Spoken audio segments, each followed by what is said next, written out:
Το τατού σήμερα είναι πολύ διαδεδομένο, είναι πολύ εύκολο να γίνει σε σχέση με το παρελθόν. Ο κόσμος δεν φοβάται και καθημερινά έχουμε πολλές εφαρμογές, ακόμα και στην Πάτρα, πολλές εφαρμογές τατουάζ. Οι Έλληνες το έχουν ψάξει πλέον, έχουν εξελιχθεί σε αυτόν τον τομέα. Έχουν πάει σε πολλά συνέδρια στο εξωτερικό, Βερολίνο, Παρίσι, Λονδίνο, Μιλάνο, τουλάχιστον 10-20 καλλιτέχνες από όλη την Ελλάδα, έχουν κατακλείσει, έχουν εντυπωσιάσει και έχουν πάρει τα διαπιστευτήρια. Για να μπορέσεις να πάρεις μέρος, είναι ορισμένα που είναι πολύ elite και πρέπει να σε καλέσουν για να πας σε αυτά τα συνέδρια. Εξίσου και κάποια site. Είναι το trueartist.com, μπορείτε να με βρείτε εκεί, το Ink Freaks, τα οποία είναι αμερικάνικα, και το Heartbeat Ink, το οποίο είναι ένα ανερχόμενο διαδικτυακό περιοδικό ελληνικό. Για να μπορέσεις να ανεβάσεις ένα τατού σε αυτά τα site, θα πρέπει να κάνεις custom work, που λένε, δηλαδή πρωτότυπη εργασία, να μην είναι από άλλο τατουάζ ή φωτορεαλισμός, να είναι από φωτογραφία ή να είναι κάποιο δικό σου σχέδιο. Δεν μπορείς να πάρεις από άλλο καλλιτέχνη και να το αντιγράψεις και να το αλλάξεις. Με αυτή την προϋπόθεση γίνεσαι μέλος και μπορείς να ανεβάσεις εκεί πέρα δουλειές. Σε ένα μεσογειακό κλίμα είναι δύσκολο να κάνεις τατού, γιατί το δέρμα δεν βοηθάει, έχουμε πολύ πιο λεπτή επιδερμίδα, λόγω του καιρού, αυξομοίωση θερμοκρασίας, οπότε αυτό δεν βοηθάει. Γι' αυτό και τα τελευταία 100 χρόνια εξελίχθηκε στα μεσογειακά μέρη, Ιταλία, Ισπανία, Ελλάδα, τόσο πολύ. Ο εξοπλισμός έχει πάει πολύ μπροστά, όπως βλέπετε και εδώ πέρα.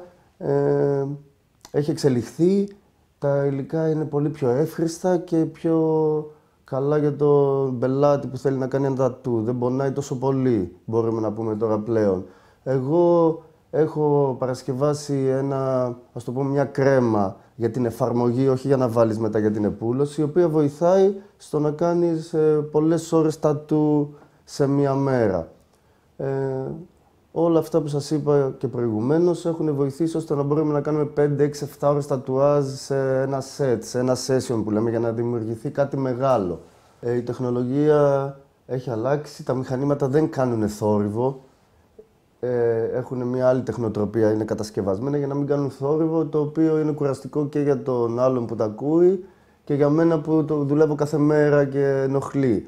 Είναι πιο ήπιο, είναι σαν να ζωγραφίζεις πλέον, σαν να κάνεις πίνακα, σαν να κάνεις πινέλο.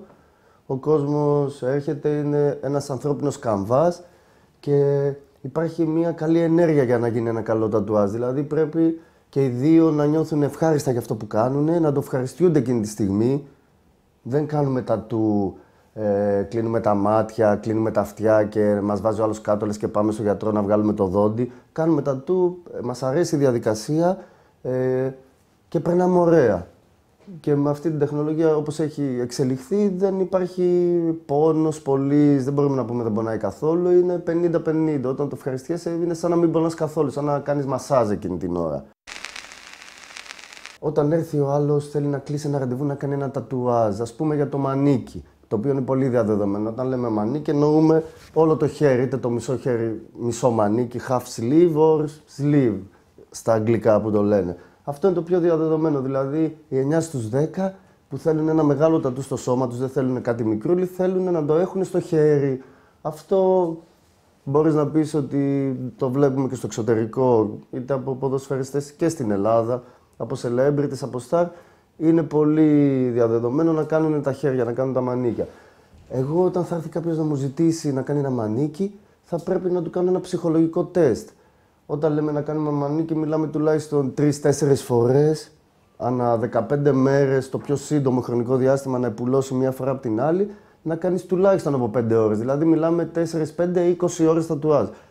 Για να κλείσεις 20 ώρες τατουάζ με κάποιον θα του κάνεις ένα ψυχολογικό τεστ. Δεν έρχεται τώρα, μπήκε ο άλλος σήμερα, ξύπνησε και ήρθε και έκανε ένα μανίκι, όπως νομίζουν μερικοί. Αυτό πρέπει να έχουμε μία χημεία που λένε και σε άλλα πράγματα, όπως μπορεί να έχει ο συνθέτης με τον στιχουργό, με τον τραγουδιστή. Πρέπει να υπάρχει κάποια χημεία με αυτόν τον άνθρωπο που θα κάτσει τόσες ώρες και θα του κεντάς το δέρμα.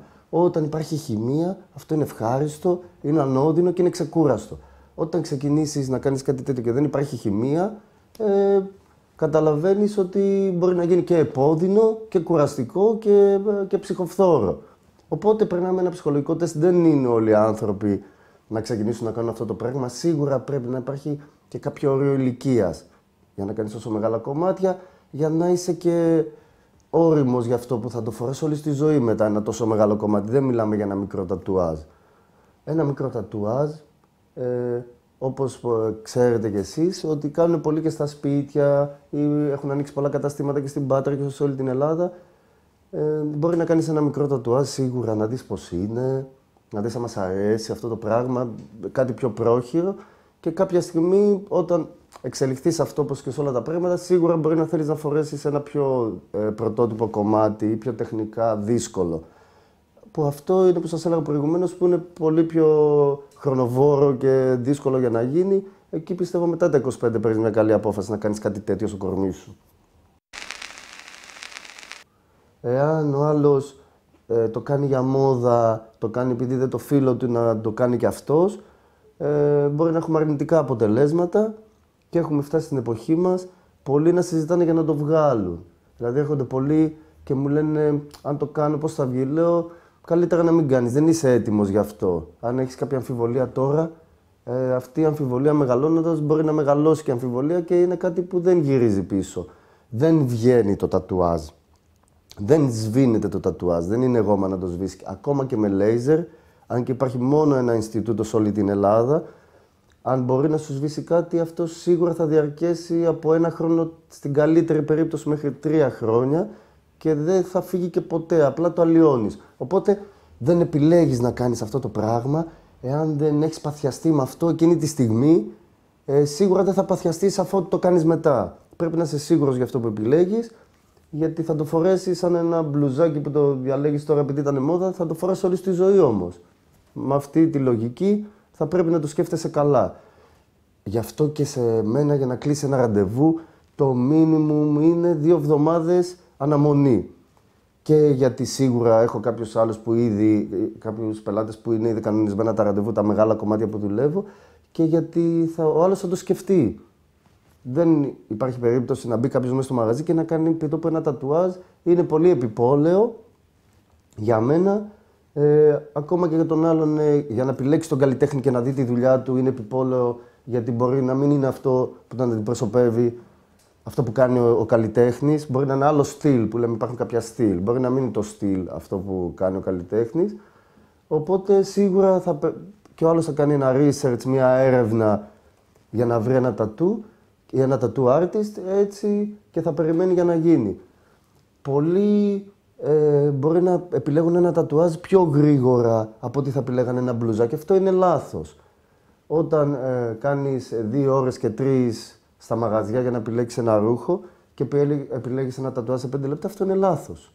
Γιατί το ρούχο θα το φορέσεις εκείνη την περίοδο, είναι μόδα, ίσως και διαχρονικό να είναι, θα καταστραφεί, το τατουάζ θα μείνει και για όλη τη ζωή. Οπότε προσέχουμε, χωρίς ενθουσιασμό και συνειδητά, και το κάνουμε όχι εκείνη την ώρα πάνω στην εγρήγορση και πάνω στο πάθος και το κάνουμε συνειδητά και περιμένουμε και το κάνουμε την ώρα που πρέπει, με ένα κλεισμένο ραντεβού για να γίνει σωστά. Ακόμα και ο καλλιτέχνης, εκείνη την ώρα που θα μπει στο μαγαζί, το σχέδιο που θα επιλέξεις δεν θα έχει προλάβει να το επεξεργαστεί.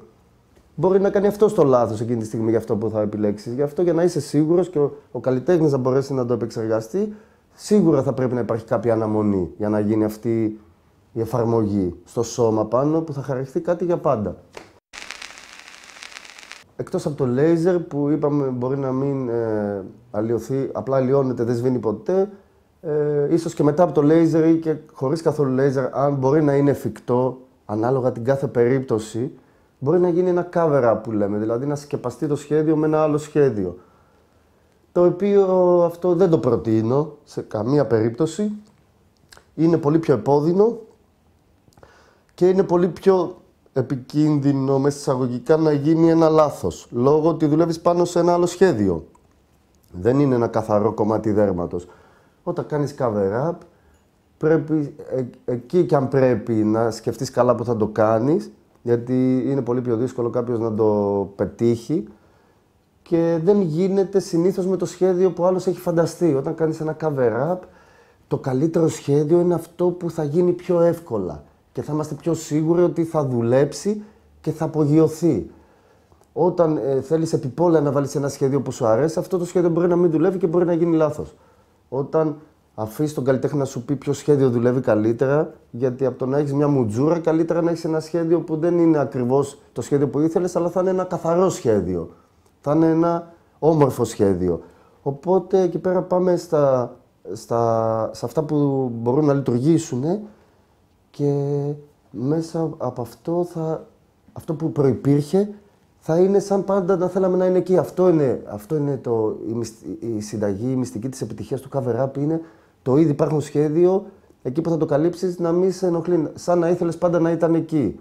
Όταν εγώ θέλω να κάνω ένα cover-up, κοιτάω και αυτό που θα καλύψω, ίσως σε εκείνο το σημείο ένα πιο σκούρο χρώμα που θα βάλω ή μια φόρμα σχήματος που θα βγάλει, να ήθελα να με βολέψει ώστε να το απογειώσω και να φτιάξω κάτι άλλο πάνω σε αυτό.